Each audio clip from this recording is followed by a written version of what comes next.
ఏమిటి దీని మీద ముందుగా రామ్నాథ్ గారు చెప్పండి. మీరు కూడా చూసే ఉంటారు వైర్లో వచ్చినటువంటి వ్యాసం కానీ, ఆ తర్వాత మీలాంటి వారు కానీ, పలువురు ప్రముఖులు, నాగేశ్వర గారు లాంటి వాళ్ళు కానీ అనేక విశ్లేషణ చేసి ఉంటారు, చేశారు. ఈ నిజంగానే 2024 ఎలక్షన్లు ఏపీకి సంబంధించి అనుమానాస్పదంగా ఉన్నాయా లేదా? ఇమ్రాన్ గారు, మీకు కొండా రాజు గారికి నమస్కారం. ఇప్పుడు ఈ డేటా చూస్తే పరకాల ప్రభాకర్ గారు చెప్తున్నది మొత్తం ఈసీ డేటా, ఆయన సొంతంగా చెప్తున్న లెక్కలు కాదు. కానీ దీని ప్రకారం చూస్తే ఎవరికైనా కూడా అనుమానం కలుగుతుంది. అరే ఏదో 1%, 2% అయితే ఓకే, కానీ 12.5% మేర ఓటింగ్ తారుమారైంది అంటే చాలా పెద్ద విషయం. అయితే ఇక్కడ ఏంటంటే ఇంత జరుగుతోంది, ఇంత పెద్ద చర్చ నడుస్తోంది, కానీ దీనికి ఏంటి కౌంటర్ చేయడం ఏంటి అన్న దాని మీద ఇప్పటికీ కూడా ఎవరికి అంత చిక్కని అంశం. ఇప్పుడు సుప్రీంకోర్టుకు వెళ్తారా? ఈసీ అయితే స్పందించే పరిస్థితుల్లో కనిపించడం లేదు. ఎందుకంటే ఈసీ కేంద్ర ప్రభుత్వం కలిసి పనిచేస్తున్నాయి అన్నది బహిరంగ రహస్యం. అంటే ఒక విధంగా కేంద్రంలో ఉన్న ఎన్డీఏ ప్రభుత్వం కానీ, ఈసీ కానీ ప్రతిపక్షాలు ఇలాంటి గందరగోళంలో నిరంతరం ఉండాలి అని కోరుకుంటున్నాయా? ఎందుకంటే ఎప్పుడైనా కానీ ఎందుకు ఓడిపోయాము అనేది చాలా స్పష్టంగా ఏ పార్టీకైనా తెలిస్తే దానికి తగ్గట్టు మళ్ళీ గెలవడానికి ఒక ప్రణాళిక రచించుకోవడానికి, సిద్ధంగా చేసుకోవడానికి అవకాశం ఉంటుంది.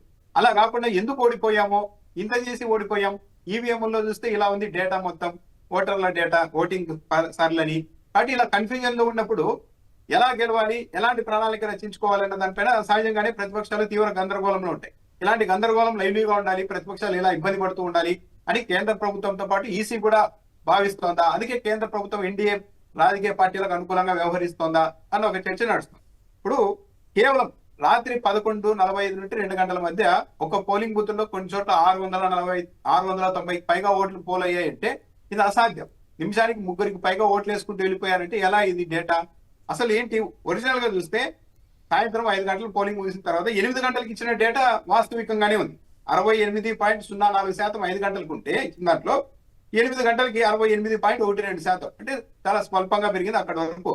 కానీ ఆ తర్వాత ఏదైనా డేటా ఉంటే చిన్నగా స్వల్పంగా మాత్రమే పెరగాలి, కానీ అందుకు భిన్నంగా భారీగా పెరుగుకుంటూ వెళ్ళిపోయింది.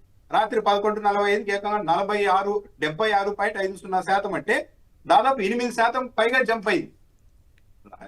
ఎక్కడైనా కొద్దిగా పొరపాటు ఉంటే డేటా రావడానికి కొద్దిగా రావచ్చు 1%, అలా కాకుండా ఏకంగా 8% జంప్ అయింది. ఇక 4 రోజుల తర్వాత చూస్తే మరో 4% జంప్ అయింది. అంటే మొత్తం 80.66% ఓటింగ్ వెళ్ళింది. అంటే ఇది ఏదో పొరపాట్లు, ఇదేదో జస్ట్ ఏదో డేటా ఇవ్వడంలో పొరపాటు కానే కాదు, ఏదో పెద్ద ఎత్తున స్కామ్ జరిగింది అన్నది ఇక్కడ చాలా క్లియర్ గా అర్థమవుతుంది. అయితే దీన్ని వైసీపీ కావచ్చు, కాంగ్రెస్ కావచ్చు, ఎవరెవరైతే ఈవీఎం బాధ్యతలుగా తాము భావిస్తూ ఉన్నారో దీన్ని కేవలం ఇంతటితో ఆపేస్తే నెక్స్ట్ ఎలక్షన్ ఫేస్ చేయడంలో గందరగోళం ఎదుర్కొనే అవకాశాలు ఉంటాయి. దీనికంటే ఒక పరిష్కారం చూపెట్టాలి. ఇంత క్లియర్ గా డేటా ఉన్నప్పుడు సుప్రీంకోర్టుకైనా వెళ్ళాలి. ఈసీ అయితే స్పందించదు. దీని మీద పెద్ద ఎత్తున పోరాటం చేయాల్సిన అవసరం ఉంటుంది. ఎందుకంటే బాగా గమనిస్తే ఇప్పుడు ఏపీలో ఉదాహరణకు వైఎస్ఆర్ కాంగ్రెస్ పార్టీ మొన్న ఎన్నికల్లో ఓడిపోయినప్పటికీ చాలా స్పీడ్ గా రికవర్ అయ్యారు. ఈ రోజు జగన్మోహన్ రెడ్డి గారి దగ్గర నుండి సాధారణ కార్యకర్తల వరకు ఎప్పుడు ఎలక్షన్లు వచ్చినా వైఎస్ఆర్ కాంగ్రెస్ పార్టీని గెలుస్తుందని చెప్తున్నారు. పబ్లిక్ లో మూడ్ కూడా ఆ విధంగానే చాలా ర్యాపిడ్ గా చేంజ్ అవుతోంది. కానీ ఇలాంటి సమయంలో ఇలాంటిది ఒకటి ఉన్నప్పుడు సరే మనం ఎంత కష్టపడినా, పబ్లిక్ లో ఎంత మార్పు ఉన్నా సరే వీళ్ళ చేతుల్లో ఈవీఎంలు ఉన్నాయి కదా అన్న ఒక భావన రాజకీయ పార్టీల్లో, కార్యకర్తల్లో, శ్రేణుల్లో ఏర్పడితే వాళ్ళు 100% ఎఫర్ట్ పెట్టి ఫైట్ చేయడానికి ఇబ్బంది పడతారు. కాబట్టి దీనికంటే ఒక కంక్లూజన్ తీసుకురావాల్సిన బాధ్యత, ఫైట్ చేయాల్సిన బాధ్యత ఏ ప్రతిపక్షాలు అయితే బాధితులుగా ఉంటున్నాయో ఈవీఎంల వల్ల వాళ్ళందరూ కూడా ఫైట్ చేయాల్సిన అవసరం అయితే ఉంది. దీనికంటే ఒక కంక్లూజన్ తీసుకురాకపోతే ఈ గందరగోళం అన్నది ప్రతిపక్షాలని ఇబ్బంది పెడుతుంది ఇంకా. అయితే ఇక్కడ మనం ఎప్పుడైనా చూసామా, అర్ధరాత్రి కూడా ఇంకా ఓటర్లు లైన్లో ఉన్నారని ప్రెస్ నోట్లోనే ఇచ్చారట. అంటే దాన్ని బట్టి అర్ధరాత్రి వేళ ఆ స్థాయిలో జనం ఎప్పుడైనా చూసామా? పైగా ఎక్కడన్నా 1 రేర్గా ఉంటే ఉండొచ్చేమో, కానీ 3500 బూతుల్లో ఆ స్థాయిలో జనం ఉండడం ఏమిటి? నిమిషానికి 3 వేయటం ఏంటి? పగలేమో 1 వేయటం ఏంటి? అసలు నిమిషానికి 3 వేయటం అనేది సాధ్యమవుతుందా? ఇట్లాంటి సందేహాలకి తావిస్తోంది కదా కొమిడియన్ గారు. ఇప్పుడు మీకు తెలుసు పోలింగ్ టైం 5 గంటలు ముగిసింది అనుకోండి, అప్పటి వరకు క్యూ లైన్లలో ఉన్న వాళ్ళని మాత్రమే అనుమతిస్తారు. మామూలు గేట్లు వేసేస్తారు బయట రాకుండా కొత్తగా. అలాంటిది అర్ధరాత్రి దాటి 2 గంటల తర్వాత కూడా పోలింగ్ జరుగుతూ వచ్చిందంటే ఇదంతా ఎలా సాధ్యం? ఇదంతా కంప్లీట్ గా ఇక్కడ ఫేక్ అనేది తెలియపోతుంది ఇక్కడ. ఎందుకంటే ఇప్పుడు 5 గంటల లోపలే వచ్చి అర్ధరాత్రి 2 దాటిపోయిన తర్వాత కూడా క్యూ లైన్ లో నిలబడేంత స్థాయిలో పబ్లిక్ ఎక్కడొచ్చారు? అవన్నీ లేవు. మహా అయితే 7 గంటల వరకు జరిగిందంటే నమ్మచ్చు, కానీ ఏకంగా 2 గంటల వరకు క్యూ లైన్లలో ఉన్నారని వాళ్ళే చెప్తున్నారంటే ఇదంతా ఫేక్, బాగా క్లియర్ గా అర్థమైపోతుంది. అది సాధ్యం ఇది కూడా కాదు నమ్మడానికి కదా. కూడా మనం అసాధ్యం. గతంలో ఎప్పుడు అర్ధరాత్రి 2 దాకా ఎప్పుడు చూసామండి మామూలు.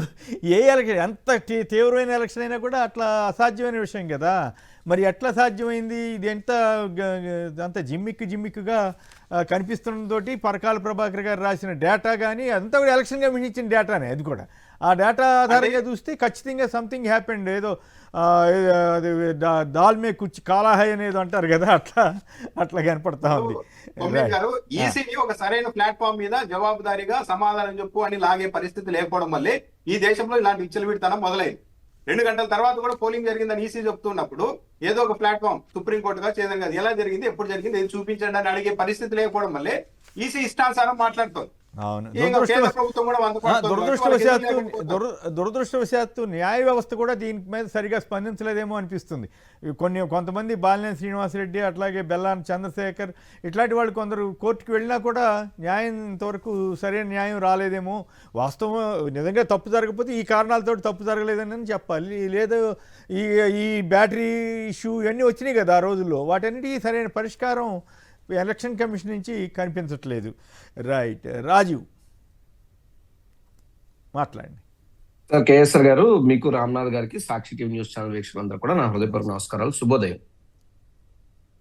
2024 ఎన్నికల్లో కూటమి గెలుపు అనేది హిస్టరీ కాదు, అది పెద్ద మిస్టరీ ఖచ్చితంగా. ఎందుకంటే ఈరోజు పరకాల ప్రభాకర్ గారు మాట్లాడినా, లేదా ప్రొఫెసర్ నాగేశ్వరరావు గారు మాట్లాడినా, నేను మాట్లాడినా, మీరు మాట్లాడినా, రామ్నాథ్ గారు మాట్లాడినా, ఇవేవి కూడా మన సొంత కవిత్వాలు ఏమాత్రం కాదు. It is on official data ఏదైతే ఎలక్షన్ కమిషన్ ఇచ్చిందో. ఖచ్చితంగా దానికి జవాబుదారీతనను, అకౌంటబిలిటీ అనేటువంటిది ఎలక్షన్ కమిషన్ ఉండాల్సినటువంటి అవసరం ఎంతైనా ఉంది. లేదంటే మన రాజ్యాంగం లేదా మన ప్రజాస్వామ్యాన్ని మనం ఏదో పెద్ద పెద్ద మాటలు చెప్పేవన్నీ కూడా బూడిదిలో పోసిన పన్నీరుగానే అయ్యేటటువంటి పరిస్థితి. ఇక్కడ ఒకటే గమనించండి సార్, ఆ రోజు కూటమి ప్రభుత్వానికి వచ్చినటువంటి, అంటే ఏమన్నా మేము ఈ ఎలక్షన్ అనేటువంటిది ఈవీఎంలు మేనేజ్ చేశారు, లేదంటే రిగ్గింగ్లు చేశారు, లేదంటే ఖచ్చితంగా ఈ గెలుపు ప్రజలు ఇచ్చింది కాదు, మీకు మీరుగా తెచ్చుకుంది ఈసీ సహకారంతో అని చెప్పి వైఎస్ఆర్ కాంగ్రెస్ పార్టీగా మేము ఎక్కడైనా మాట్లాడితే వారు మాట్లాడే మాట ఏంటి? మీకు 151 వచ్చాయి, మీకు 151 వచ్చినప్పుడు అది ప్రజా విజయం, మాకు 164 వచ్చినప్పుడు అది ఈవీఎంల విజయమా, ఇది మీకు సవ్వా అని చెప్పి మమ్మల్ని కొంతమంది అడుగుతున్నారు. నేను ఒకటే చెప్పదలుచుకున్న వారికి, కూటమి ప్రభుత్వానికి 2024 ఎన్నికల్లో 55.3%, అంటే ఓవరాల్ టీడీపీ, జనసేన, బీజేపీ అందరూ కలిపి, వెరాజ్ వైఎస్ఆర్ కాంగ్రెస్ పార్టీకి 40% ఓట్ బ్యాంక్. ఇప్పుడు ఈ మిస్టరీగా ఉన్నటువంటి సుమారు 12.54% ఓట్లు కలిపిన 51.94 అయినప్పటికీ కూటమికి మాకు 3% దగ్గర ఓట్స్ డిఫరెన్స్ ఉన్నాయి. ఇక్కడ గెలుపోటముల సమస్య కాదు సార్, గెలుపోటముల సమస్య కాదు. ప్రజా తీర్పుని వాస్తవ రూపంలో లేదు, ప్రజలు ఇచ్చినటువంటి తీర్పు ఇది కాదు అన్నటువంటిది మేము చెప్తున్నాం. గెలుపోవటంలు అనేటువంటి 5 మారుతాయి, ఈసారి 6 గెలిచారు, వచ్చేసారి మేము గెలుస్తాం. బట్ అది కాదు కదా, ప్రజలు మాకు 11 సీట్లు ఇచ్చారన్నటువంటిది పచ్చి అబద్ధం. ప్రజలు మాకు 40% కాదు అంతకన్నా ఎక్కువే ఇచ్చారన్నటువంటిది అక్షర సత్యం.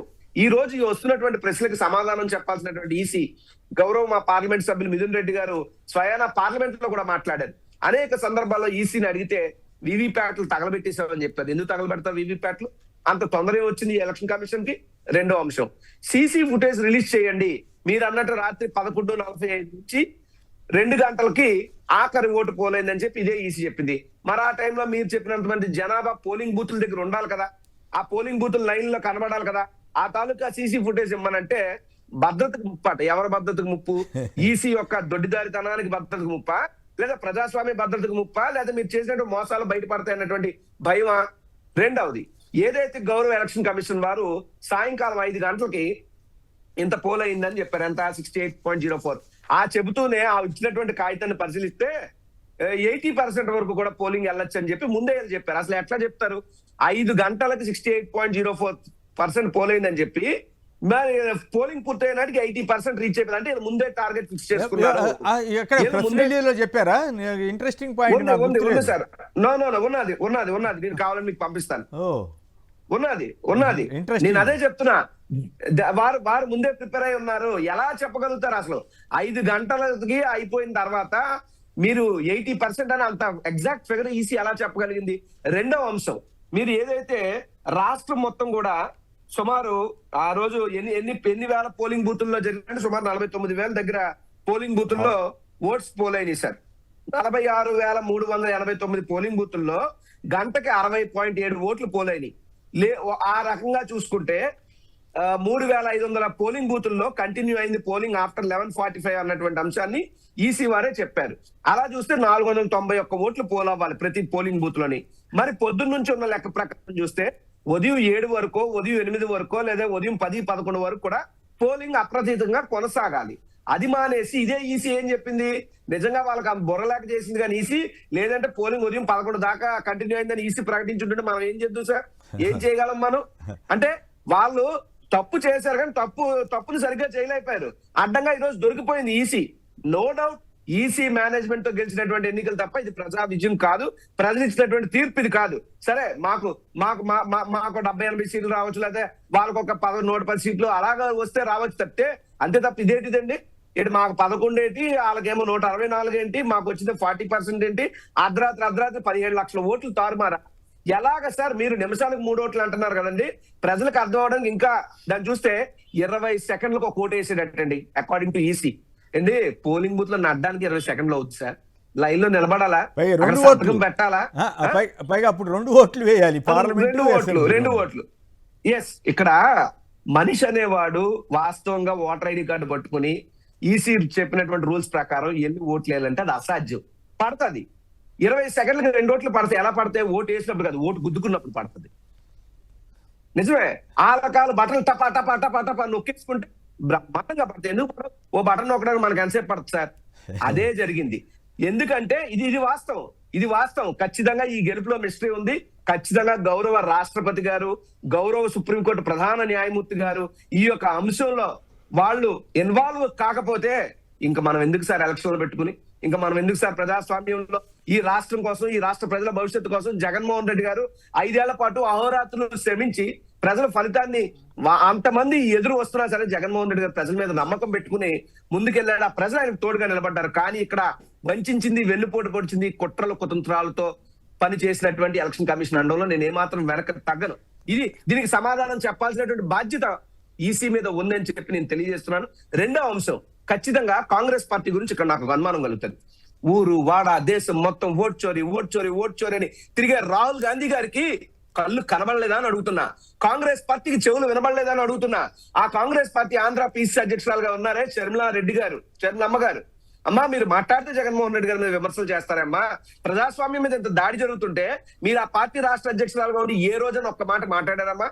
అంటే కేవలం మీరు మీ స్వార్థం కోసం రాజకీయాలు చేస్తూ జగన్మోహన్ రెడ్డి గారి మీద బొట్ట జల్లడం కోసం మీరు కాంగ్రెస్ పార్టీ అధ్యక్షురాలుగా ఉన్నారు తప్పితే ఈ రాష్ట్ర ప్రజాస్వామ్యాన్ని కాపాడడంలో మీ వంతు పాత్ర ఏదమ్మా? మీ కాంగ్రెస్ పార్టీ ఎందుకు నోరెప్పదు? రాహుల్ గాంధీ ఎందుకు మాట్లాడరు? అంటే మీరంతా కూడా చంద్రబాబు నాయుడు గారికి తాబేదారులుగా ఉన్నారు అనేటువంటిది నిజం కాదా నేను అడుగుతున్నా. మీ అందరికి ఉదయం పూటేమో కమలం, రాత్రి పూటేమో కాంగ్రెస్ తో అంటకాగుతున్నటువంటి వ్యవహారం కాదా? దేశం మొత్తం కలయి తిరుగుతున్నారే ఓట్ చోరీ అని. What about Andhra Pradesh? అసలైనటువంటి ఓట్ చోరీ ఆంధ్రాలో జరిగింది. దీని మీద అందుకే మేము అడుగుతున్నాం. ఈ రోజు ఈ అంశం మీద స్పందించకపోతే ప్రజాస్వామ్యం మీద నమ్మకం పోద్ది. ఖచ్చితంగా మాలాంటి యువకులకు సార్, ఎందుకంటే రేపు మాపు ఎప్పుడైనా జగన్మోహన్ రెడ్డి గారు అవకాశాలు ఇస్తే ఎన్నికల్లో పోటీ చేయాలనేటువంటి ఆసక్తితో ప్రజా జీవితంలో ఉన్నటువంటి వ్యక్తులు ఈ రకంగా మేనేజ్ చేస్తే మేమేమైపోతాం సార్? ప్రజల కోసం నిరంతరం పనిచేసేవాడు ఏమైపోతాడు? ఎవరో ఈవీఎంనో ఈసీనో మేనేజ్ చేసుకుంటే ఎలక్షన్ నడిచేస్తాయి అంటే ఇంకా అంతకన్నా దుర్మార్గం ఏముంది సార్? ఖచ్చితంగా మొన్న ఖచ్చితంగా అప్రజాస్వామికం. గెలుపోవటం గురించి నేను మాట్లాడట్లేదు. వచ్చినటువంటి ఓట్లు, జరిగినటువంటి ఎన్నికల తీరు, వచ్చినటువంటి ఆ ఓటు 20 సెకండ్లకు 2 ఓట్లు అంటే హౌ ఈజ్ ఇట్ పాసిబుల్?